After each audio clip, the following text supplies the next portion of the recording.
superficial martyrdom that in reality they think they need a lot of help. If they can go around helping all these people, and in reality they probably think they need a lot of help themselves, or they could use a lot of help. All I can do is, I mean, I don't know if you've ever heard this, but in order to really love someone else, you have to really learn how to love yourself.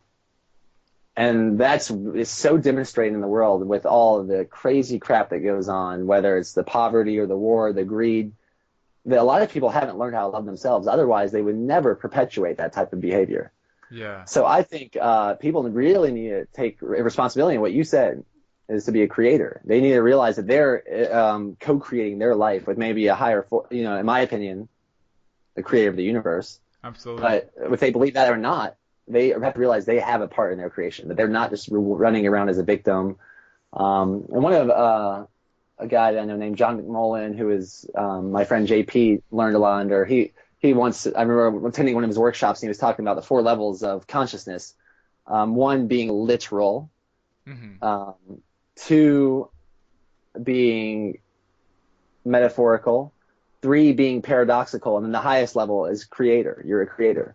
And sometimes I just toy around with that. Like, sometimes I'll think, like, I'm in a group of people, and I'm like, I wonder how I would want this situation to go. And I'll do small things, and all of a sudden, exactly what I envisioned happened. And I'm like, wow, I really have. And that's me, like, practicing creating on a small scale. So I would encourage people to do that. Just, like, start small. Just the other day I was Skyping with someone, and someone was like, I never thought I would be talking with you. And I was like, you never thought that? I'm like, wow, that's amazing. You're doing it. And I'm like, what am I thinking about? What have I thought? What am I doing right now in my life that I never thought I would be doing? Yeah. And then the flip side of that is, what can I be doing that I never thought I could? So if there's something that seems like impossible, or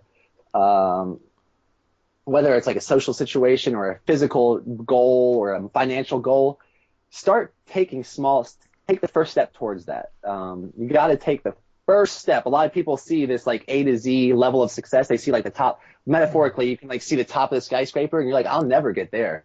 And so they never take that first step. But what they don't realize, and the people that are going towards that, every step is a step of success. Yeah. Step B is so much greater. The people on the floor might think like, oh, they failed to step F. That sucks. But they didn't realize that A, B, C, D, E, and F are all success in themselves. So I would just take one step in front of the other, 1 foot in front of the other.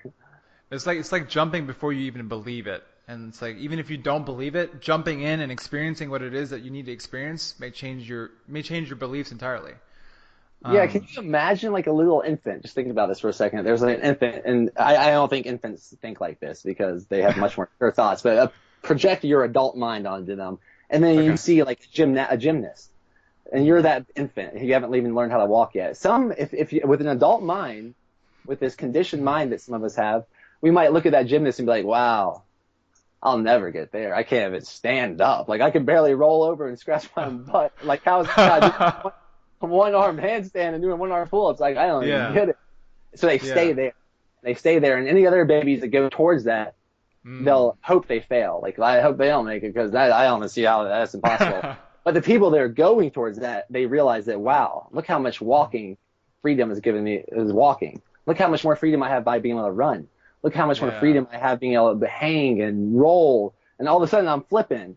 And every step, even if they don't get to that top level of gymnastics, every step above sitting and not being able to walk was a step of success. It was success in itself. And that's kind of where you get that the journey is the destination. That, you know, people are so focused on the peak sometimes they don't realize that the same substance that peak is made out of is every step the same substance the whole mountain is made of. You just have to open your eyes and open that eye that's behind to the thing that's thinking, the thing that's behind your eyes. What is that? Open that up. That's fascinating. Like, I love what you mentioned about babies, because it seems like when we were children, or at least like I'm projecting my adult mind to when we were children, we seemed like we were fearless, courageous. Like, we would fall on our ass, get back up, try something again, explore things that to an adult are like, oh, don't do that. Don't do that. It's scary. You're going to hurt yourself. But to them, it's like, oh, yeah, I'm going to try this. I'm not sure what's going to happen, but look at the colors. Look how cool it looks. Look at the branches. I want to grab. I want to pull. I want to hang.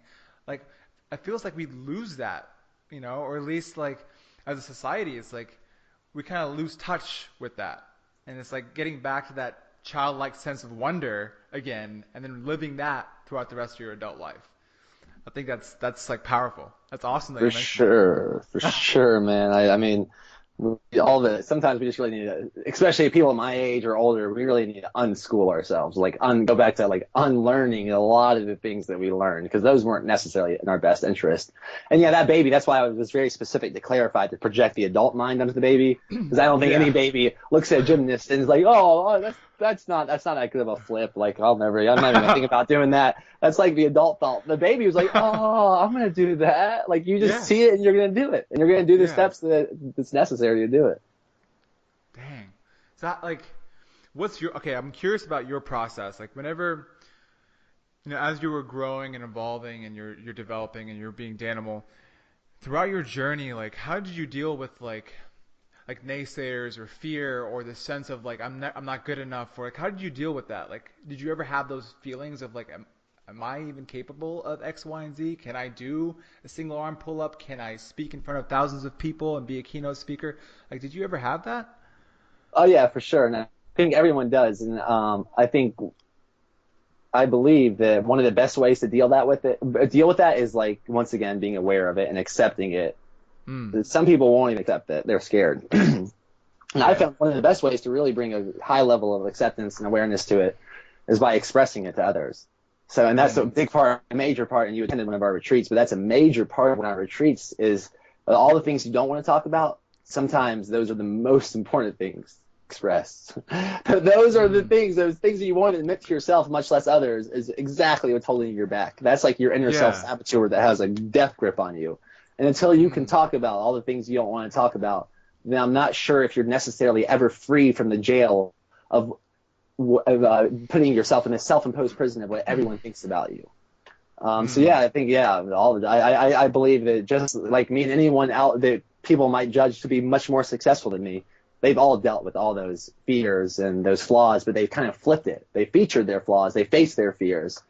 And by doing that, they were able to like turn their obstacles into opportunities or stumbling blocks into stepping stones.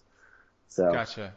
And do you express these kind of things to people that you trust and feel safe around, or is it just whoever you feel inspired to express these things? Probably a mix of both. I mean, I definitely think context is very important. This practice, and that we stress this at our retreats, it's not about going back home and writing mean emails to anyone that's ever done you wrong. Because first of all, I think some of the most important communication, especially when it deals with heavy stuff, is said without words. So I think being able to be in the energy and have the nonverbal communication, all those subconscious cues, and being able to read, sometimes when someone's crying, it doesn't really matter what they're saying. So I think it's very important when you're expressing this type of stuff to ask for people's permission, to do it in private, A lot of time, I think that's why reality TV is such a big hit, because they get people to argue in front of each other with like millions of people watching. So then they'll never rest their case. The only intention is to win the argument rather than connecting. And what we're doing at our retreat is way beyond perfection. Like it's about connection.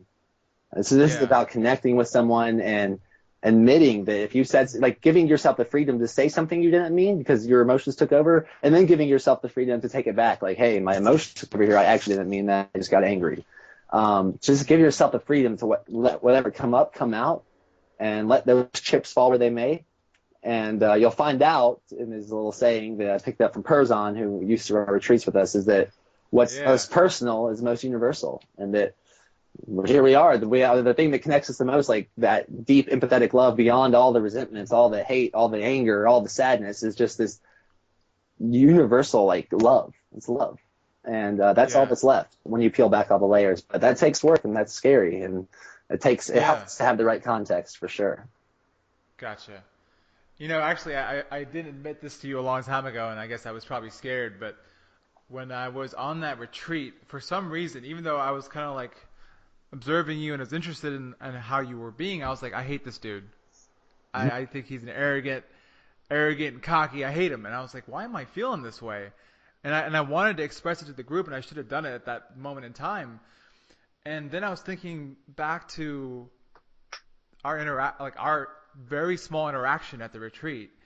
And I was just doing this like 2 hours ago, and I was like, why was I thinking that way? And then I was like, I might be feeling that about myself. Like that's probably just me, and he's like my mirror, showing me something about myself that I'm not even comfortable with. Danimal's just being Danimal. Danimal's being who he is.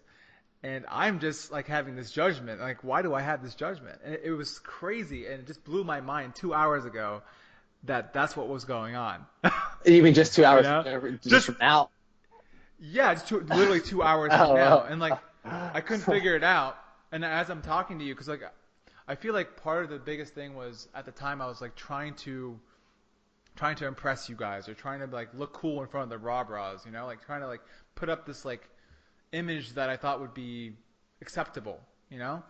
But now that I'm talking to you, I'm like, wow, like that was just me putting up this front, and then I was hating him for it because he was just being himself. And maybe I'm the arrogant and cocky dude, like thinking that I'm the shit, but in reality, like I'm scared, you know? I'm insecure. And that was like mind-blowing. Well, I mean, my mind's being blown. This just happened just 2 hours ago. 2 hours ago it really hit. Like I would feel these things. I was like, but now that I'm talking to you, like it affirms what I was feeling, and I think that's awesome. You know, like, and that's just like a testament to what I experienced, like a small snippet to what I've experienced, and it's stuck with me to this day, and it's kind of like followed me in every step that I've taken. Even like me starting this gym here in Austin, Texas, it's like it's always been there. Like these little facets and these ideas that I've gained from the retreat have really just been with me. And I really appreciate you and all the brothers and Perzan and everyone there. It was freaking amazing. And if you haven't been on a retreat, guys, you got to go. It will blow everything you know about who you think you are. It really will. Thanks for saying that. Thanks for saying that. Thanks for expressing that. And I think so. When someone has the capabilities and the honor to act how they feel and be who they are and be authentic and just be themselves, and that's our job. You know, my main intention at the retreat is not to necessarily have people have good retreats or to get people to like me. But my main intention is like I gotta be so real. Like that's my job. Like these people just pay this much money. Like a lot of people just pay a good bit of money for me just to be who I am. Like so I'm going in with that intention. And when you have that, when someone does that, they tend to be great mirrors. Not only me, but anyone that's doing that. They are like the best mirror ever. And so a lot of people, they are really happy with what's going on with themselves. They'll love it. But sometimes when people, sometimes they get reflected things you don't like about yourself, or things you don't understand about yourself, or things that you want for yourself that you don't have. So it's easier sometimes for the mind to protect the ego, to be like, I hate that guy sucks, or that guy's an a-hole, or that guy's cocky. But what you just did, you like really took a deep look within, and that's like, to me, that's a huge step in growth. Yeah. I think it's the ultimate, like to be able to tell my friends I'm jealous, or like, man, I'm like not liking you right now. For some reason, I feel like a little like what you're doing is stupid. But to be able to reflect back and be like, actually, I think I just wish I could do it how you were doing it. Exactly. That's a huge step for anyone's growth. So thanks for sharing that. Yeah, dude. Thanks for holding space for me to share that. No, actually, it reminded me, like, going back to the whole baby comment, like, you know, when we're kids, like, we're so freaking blunt with each other, right?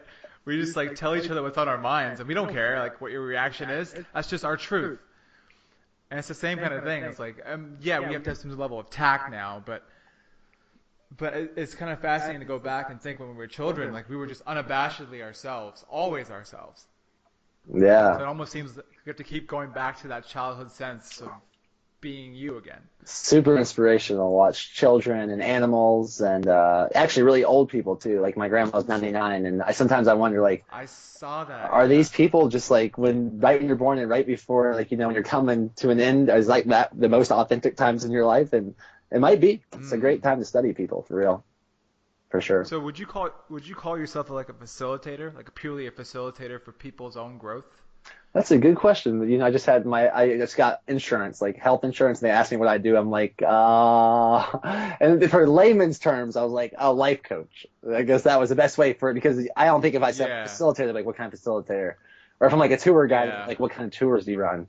But yeah, I would say, you know, in the terms of the retreat, we facilitate these retreats. But I don't give people the wrong idea. You know, it's not like us talking on a pulpit down on people. We're in circles. Like, I'm a big believer in these circles. As funny as that sounds, I love the circles. I don't want people to think that they can't interact. Like, they